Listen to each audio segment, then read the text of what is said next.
Arestado ng mga operatiba ang tinaguriang Top 10 Regional Most Wanted Person sa kasong statutory rape sa isinagawang warrant of arrest operation sa Barangay Kulambug, Isulan, Sultan Kudarat nito lamang Setyembre taong kasalukuyan.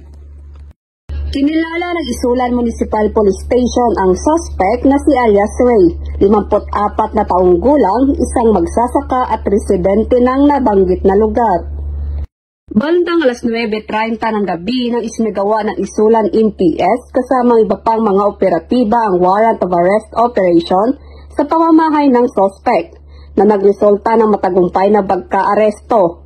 Ang suspect ay may nakabinbin na kasong statutory rape na walang nirerekomendang piyansa. Kalukuyang nasa kustodiya ng Isulan MPS ang suspect para sa kaukulang dokumentasyon at tamang disposisyon. Napaigting naman ng mga kapulisan ng Rehiyon 12 ang pagsasagawa ng mga operasyon upang mahuli ang mga most wanted persons sa rehiyon para sa pagkakaroon ng mapayapa at ligtas na bagong Pilipinas.